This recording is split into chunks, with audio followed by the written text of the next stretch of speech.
How to get from where you are to where you want to be. The 25 Principles of Success. This book is by Jack Canfield. So let's start. Principle 1. Take 100% responsibility for your life. You must take personal responsibility. You cannot change the circumstances, the seasons, or the wind, but you can change yourself. Jim Rohn, America's foremost business philosopher. One of the most pervasive myths in the American culture today is that we are entitled to a great life, that somehow, somewhere, someone, certainly not us, is responsible for filling our lives with continual happiness, exciting career options, nurturing family time, and blissful personal relationships simply because we exist. But the real truth, and the one lesson this whole book is based on, is that there is only one person responsible for the quality of the life you live. That person is you. If you want to be successful, you have to take 100% responsibility for everything that you experience in your life. This includes the level of your achievements, the results you produce, the quality of your relationships, the state of your health and physical fitness, your income, your debts, your feelings, everything. This is not easy. In fact, most of us have been conditioned to blame something outside of ourselves for the parts of our life we don't like. We blame our parents, our bosses, our friends, the media, our co-workers, our clients, our spouse, the weather, the economy, our astrological chart, our lack of money, anyone or anything we can pin the blame on. We never want to look at where the real problem is, ourselves. There is a wonderful story about a man who is out walking one night and comes upon another man down on his knees, looking for something under a street lamp. The passerby inquires as to what the other man is looking for. He answers that he is looking for his lost key. The passerby offers to help and get down on his knees and helps him search for the key. After an hour of fruitless searching, he says, "We have looked everywhere for it and we have not found it. Are you sure that you lost it here?" The other man replies, "No, I lost it in my house, but there is more light out here under the street lamp." It is time to stop looking outside yourself for the answers to why you have not created the life and results you want, for it is you too who creates the quality of life you lead and the results you produce. You, no one else.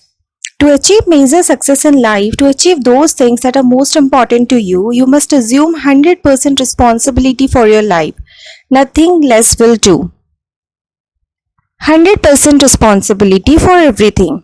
As I mentioned in the introduction, back in 1969, only a year out of graduate school, I had the good fortune to work for W. Clement Stone. He was a self-made multimillionaire worth $600 million at the time, and that was long before all the dot-com millionaires came along in the 90s. Stone was also America's premier success guru. He was the publisher of the Success magazine, author of The Success System That Never Fails, and co-author with Napoleon Hill of Success Through a Positive Mental Attitude. When I was completing my first week's orientation, Mr. Stone asked me whether I took 100% responsibility for my life. "I think so," I responded. "This is a yes or no question, young man. You either do or you don't." "Well, I guess I'm not sure." "Have you ever blamed anyone for any circumstance in your life? Have you ever complained about anything?" Yeah, I guess I have." "Don't guess, think." "Yes, I have." "Okay then. That means you don't take 100% responsibility for your life. Taking 100% responsibility means you acknowledge that you create everything that happens to you. It means you understand that you are the cause of all your experience. If you want to be really successful, and I know you do, then you will have to give up blaming and complaining and take total responsibility for your life. That means all your results, both your successes and your failures. This is the prerequisite for creating a life of success. It is only by acknowledging that you have created everything up until now that you can take charge of creating the future you want. You see, Jack, if you realize that you have created your current conditions, that you can uncreate them and recreate them at will. Do you understand that? Yes, sir, I do. Are you willing to take 100% responsibility for your life? Yes, sir, I am, and I did. You have to give up all your excuses. 99% of all failures come from people who have a habit of making excuses. This statement is given by George Washington Carver, who is a chemist who discovered over 325 uses for the peanut. If you want to create the life of your dreams, then you are going to have to take 100% responsibility for your life as well. That means giving up all your excuses, all your victim stories, all the reasons why you can't and why you have not up until now, and all your blaming of outside circumstances. You have to give them all up forever. You have to take the position that you have always had the power to make it different, to get it right, to produce the desired result. For whatever reason, ignorance, lack of awareness, fear, needing to be right, and the need to feel safe, you chose not to exercise that power. Who knows why? It doesn't matter. The past is the past. All that matters now is that from this point forward you choose. That's right. It's a choice. You choose to act as if. That's all that's required. To act as if means this. You are 100% responsible for everything that does or does not happen to you. If something does not turn out as planned, you will ask yourself, how did I create that? What was I thinking? What were my beliefs? What did I say or not say? What did I do or not do to create that result? How did I get the other person to act that way? What do I need to do differently next time to get the result I want? A few years after I met Mr. Stone, Dr. Robert Resnick, a psychotherapist in Los Angeles, taught me a very simple but very important formula that made this idea of 100% responsibility even clearer to me. The formula is E plus R equals to O. Event plus response equals to outcome. The basic idea is that every outcome you experience in life, whether it is success or failure, wealth or poverty, health or illness, intimacy or estrangement, joy or frustration, is the result of how you have responded to an earlier event or events in your life. If you don't like the outcomes you are currently getting, there are two basic choices you can make. Number one, you can blame the event or E for your lack of results. That is O or outcome. In other words, you can blame the economy, the weather, the lack of money, your lack of education, racism, gender bias, the current administration in Washington, your wife or husband, your boss attitude, the lack of support, the political climate, the system or lack of systems, and so on. If you are a golfer, you have probably even blamed your clubs and the course you played on. No doubt, all these factors do exist but if they were the deciding factor, nobody would have ever succeeded. Jackie Robinson would never have played Major League Baseball. Sidney Poitier and Denzel Washington would have never become movie stars. Dianne Feinstein and Barbara Boxer would have never become US senators. Erin Brockovich would never been uncovered PG&E's contamination of the water in Hinkie, California. Bill Gates would have never have founded Microsoft, and Steve Jobs would never have started Apple computers. For every reason why it's not possible, there are hundreds of people who have faced the same circumstances and succeeded. Lots of people overcome these so-called limiting factors, so it can't be limiting factors that limit you. It is not the external conditions and circumstances that stop you, it is you. We stop ourselves. We think limiting thoughts and engage in self-defeating behaviors. We defend our self-destructive habits such as drinking and smoking with indefensible logic. We ignore useful feedback, fail to continuously educate ourselves and learn new skills, waste time on the trivial aspects of our lives, engage in idle gossip, eat unhealthy food, fail to exercise, spend more money than we can make, fail to invest in our future, avoid necessary conflict, fail to tell the truth, don't ask for what we want, and then wonder why our lives don't work. But this, by the way, is what most people do. They place the blame for everything that is not the way they want it on outside events and circumstances. They have an excuse for everything. Number 2. You can instead simply change your responses or R to the events E, the way things are, until you get the outcomes O you want. You can change your thinking, change your communication, change the pictures you hold in your head, and you can change your behavior, the things you do. This is all you really have any control over anyway. Unfortunately, most of us are so run by habits that we never change our behavior. We get stuck in our conditioned responses to our spouses and our children, to our colleagues at work, to our customers and our clients, to our students, and to the world at large. We are a bundle of conditioned reflexes that operate outside of our control. You have to regain control of your thoughts, your images, your dreams and daydreams, and your behavior. Everything you think, say, and do needs to become intentional and aligned with your purpose, your values, and your goals. If you don't like your outcomes, change your responses.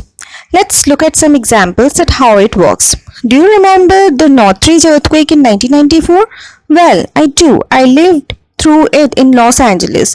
2 days later, I watched as CNN interviewed people commuting to work. The earthquake had damaged one of the main freeways leading into the city. Traffic was at a standstill, and what was normally a 1 hour drive had become a 2 or 3 hour drive. The CNN reporter knocked on the window of one of the cars stuck in traffic and asked the driver how he was doing. He responded angrily, "I hate California. First there were fires, then floods, and now an earthquake. No matter what time I leave in the morning, I'm going to be late for work. I can't believe it." Then the reporter knocked on the window of the car behind him and asked the second driver the same question. This driver was all smiles. He replied, "It's no problem.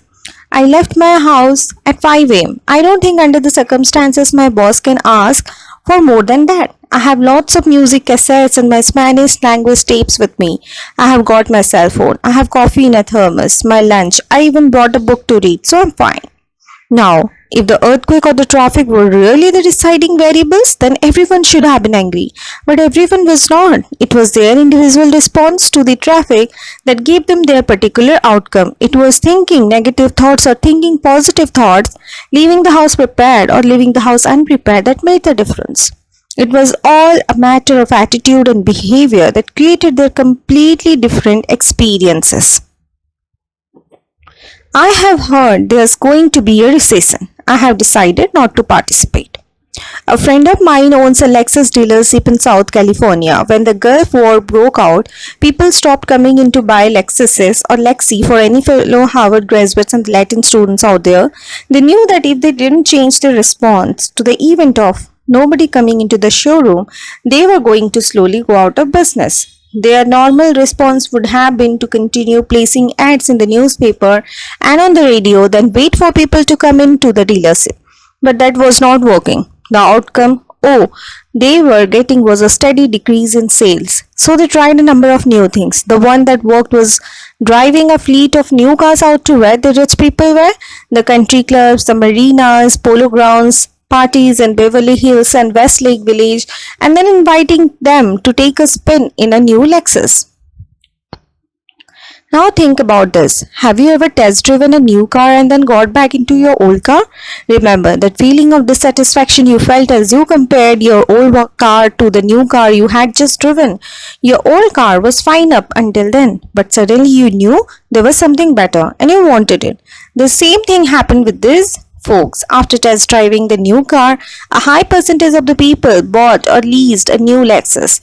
The dealership had changed their response to an unexpected event, the war, until they got the outcome they wanted, increased sales. They actually ended up selling more cars per week than ever before the war broke out. Everything you experience today is the result of choices you have made in the past. Everything you experience in life, both internally and externally, is the result of how you have responded to a previous event. Suppose there is an event. You are given a $400 bonus. Response, you spend it on a night on the town. Outcome, you are broke. Suppose there is another event. You are given a $400 bonus. Response is, you invest it in your mutual fund. Outcome, you have an increased net worth. You only have control over 3 things in your life: the thoughts you think, the images you visualize, and the actions you take or your behavior. How you use these 3 things determines everything you experience. If you don't like what you are producing and experiencing, you have to change your responses. Change your negative thoughts to positive ones. Change what you daydream about. Change your habits. Change what you read. Change your friends. Change how you talk. If you keep on doing what you have always done, you will keep on getting what you have always got. 12-step programs such as Alcoholics Anonymous define insanity as continuing the same behavior and expecting a different result.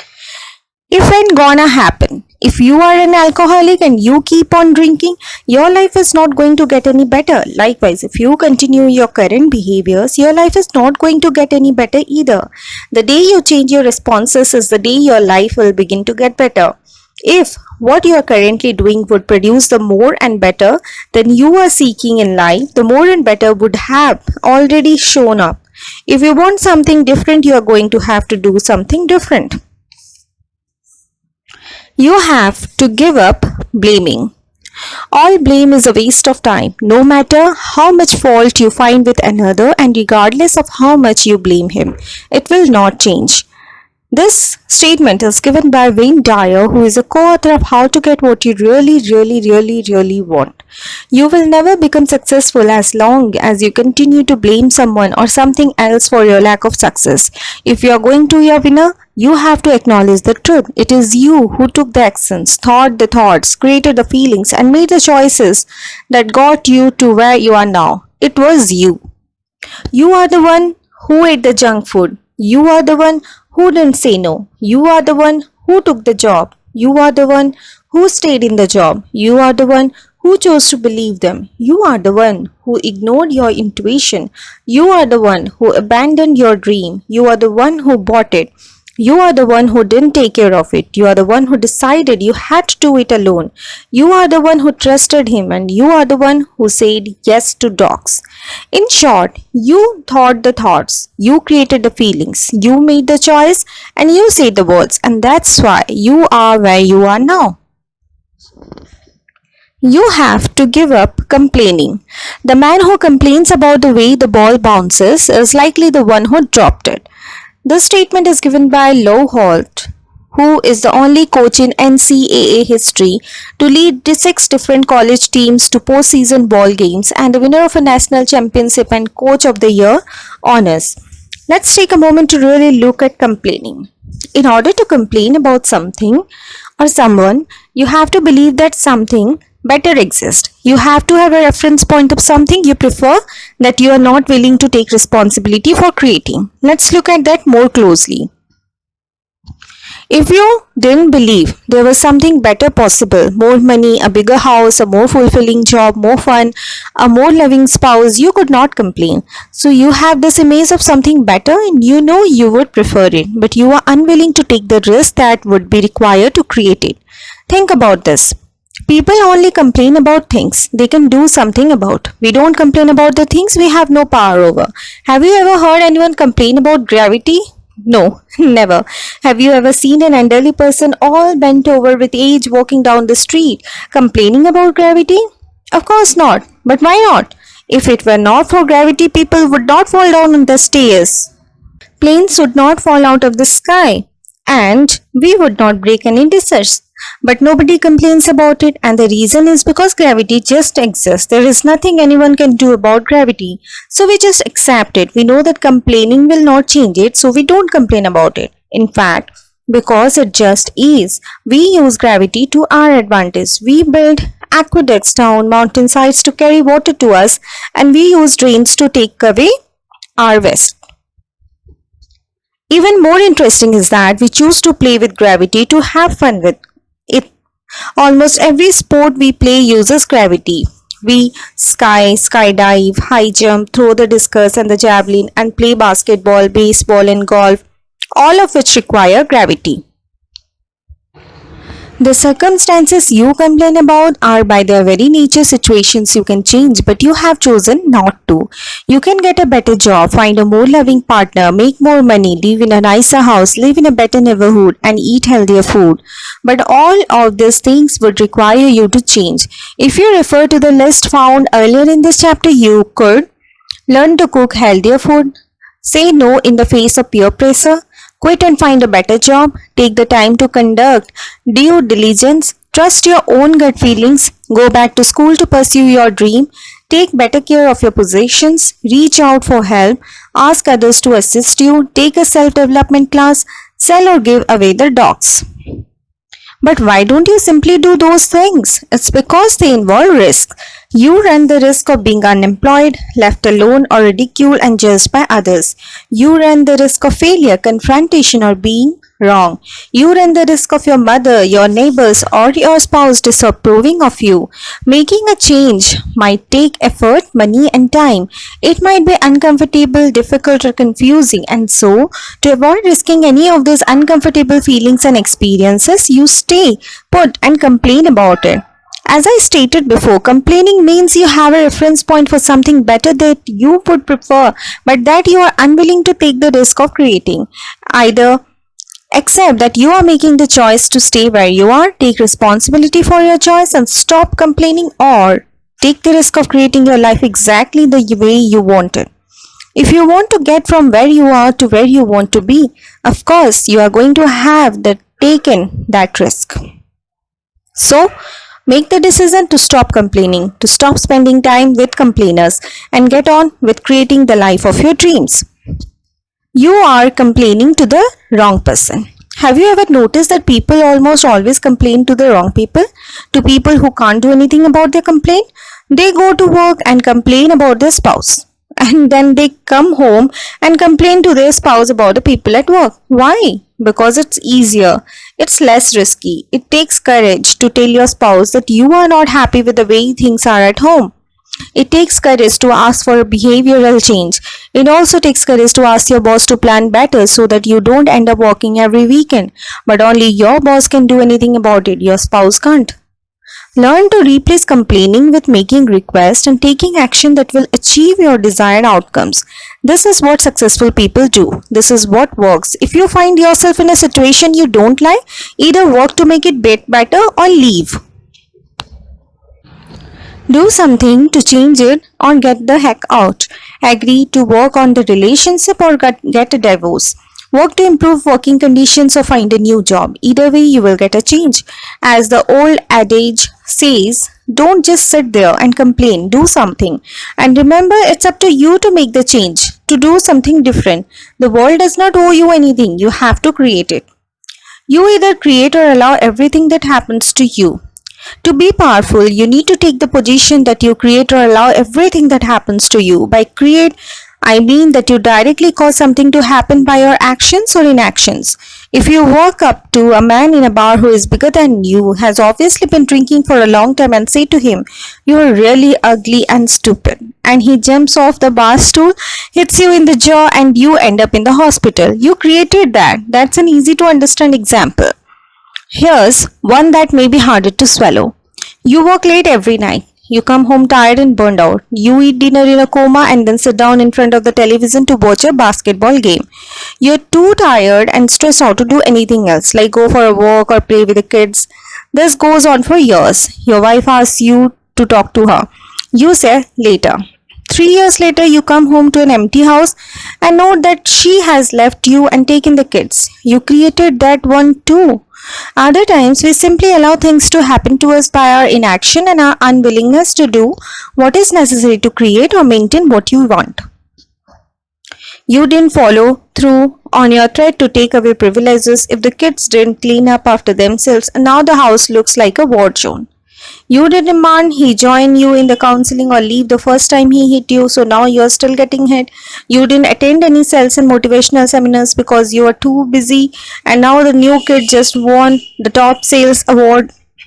You didn't take the time to take the dogs to obedience training, and now they're out of control. You didn't take the time to maintain your car, and now you're sitting by the side of the road with your car broken down. You didn't go back to the school, and now you are being passed over for a promotion. Realize that you are not the victim here. You stood passively by and let it happen. You didn't say anything, make a demand, make a request, say no, try something new, or leave. Yellow alerts. Be aware that nothing ever just happens to you. Just like the yellow alerts in the old Star Trek television series, you almost always receive advance warnings in the form of telltale signs, comments from others, gut instinct or intuition that alert you to impending danger and give you time to prevent the unwanted outcome. You are getting yellow alerts all the time. There are external yellow alerts. He keeps coming home later and later with the alcohol on his breath. The client's first check bounced. He screamed at his secretary. His mother warned you. Your friends told you. And there are internal yellow alerts. That feeling in your stomach. That inkling you had, that fleeting thought that just maybe, that intuition, that fear that emerged, that dream that woke up in the middle of the night. We have a whole language that informs us, clues, inklings, suspicions, the handwriting on the wall. I had a feeling that I could see it coming for a mile, my gut feeling told me.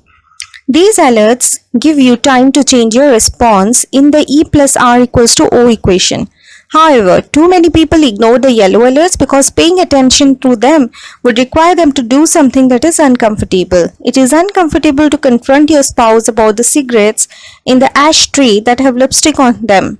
It is uncomfortable to speak up in a staff meeting when you are the only one who feels that the proposal plan won't work. It is uncomfortable to tell someone you don't trust them. So you pretend not to see and not to know because it is easier, more convenient and less uncomfortable. Avoids confrontation, keeps the peace and protects you from having to take risks. Life becomes much easier. Successful people, on the other hand, face facts squarely. They do the uncomfortable and take steps to create their desired outcome. Successful people don't wait for disasters to occur and then blame something or someone else for their problems. Once you begin to respond quickly and decisively to signals and events as they occur, life becomes much easier. You start seeing improved outcomes both internally and externally. Old internal self-talk such as I feel like a victim, I feel used, nothing ever seems to work out for me is replaced with I feel great, I am in control, I can make things happen. External outcomes such as nobody ever becomes to our store, we missed our quarterly goals, people are complaining that our new product does not work, are transformed into we have more money in the bank, I lead the division in the sales, our product is flying off the shelves. It's simple. The bottom line is that you are the one who is creating your life the way it is. The life you currently live is the result of all your past thoughts and actions. You are in charge of your current thoughts and your present feelings. You are in charge of what you say and what you do. You are also in charge of what goes in your mind, the books and the magazines you read, the movies and television shows you watch, and the people you hang out with. Every action is under your control. To be more successful, all you have to do is act in ways that produce more of what you want. That's it. It's that simple. Simple isn't necessarily easy. Though this principle is simple, it is not necessarily easy to implement. It requires concentrated awareness, dedicated discipline, and a willingness to experiment and take risks. You have to willing to pay attention to what you are doing and to the results you are producing. You have to ask yourself, your family, your friends, your colleagues, your managers, your teachers, your coaches, and your clients for feedback. Is what I am doing working? Could I be doing better? Is there something more I should be doing that I am not? Is there something I am doing that I should stop doing? How do you see me limiting myself? Don't be afraid to ask. Most people are afraid to ask for feedback about how they are doing because they are afraid of what they are going to hear. There is nothing to be afraid of. The truth is truth. You are better off knowing the truth than not knowing it. And once you know, you can do something about it. You cannot improve your life, your personal relationships, your game, and your performance without feedback. Slow down and pay attention. Life will all give you feedback about the effects of your behavior if you will just pay attention. If your golf ball is always slicing to the right, if you are not making sales, if you are getting C's in all your college courses, if your children are mad at you, if your body is tired and weak, if your house is a mess, or if you are not happy, this is all feedback. It is telling you that something is wrong. This is the time to start paying attention to what is happening. Ask yourself, how am I creating or allowing this to happen? What am I doing that's working that I need to be doing more of? Should I do more practicing, meditating, delegating, trusting, listening, asking questions, keeping my eye on the ball, advertising, saying I love you, controlling my carbohydrate intake? What am I doing that's not working? What do I need to be doing less of? What am I not doing that I need to try on to see if it works? This book is full of proven success principles and techniques you can immediately put into practice in your life. You will have to suspend judgment, take a leap of faith, Act as if they are true and try them out. Only then will you have first-hand experience about their effectiveness for your life. You won't know if they work unless you give them a try. And here's the rub, no one else can do this for you, only you can do it. But the formula is simple, do more of what is working, do less of what is not, and try on new behaviors to see if they produce better results. Pay attention, your results don't lie. The easiest, fastest, and best way to find out what is or is not working is to pay attention to the results you are currently producing. You are either rich or you are not. You either command respect or you don't. You are either golfing par or you are not. You are either maintaining your ideal body weight or you are not. You are either happy or you are not. You either have what you want or you don't. It's that simple. Results don't lie. You have to give up the excuses and justifications and come to terms with the results you are producing. If you are under quota or overweight, all the great reasons in the world won't change that. The only thing that will change your results is to change your behavior. Prospect more, get some sales training, change your sales presentation, change your diet, consume fewer calories, exercise more frequently. These are the things that will make a difference, but you have to first be willing to look at the results you are producing, the only starting point that works in reality. So start paying attention to what is so.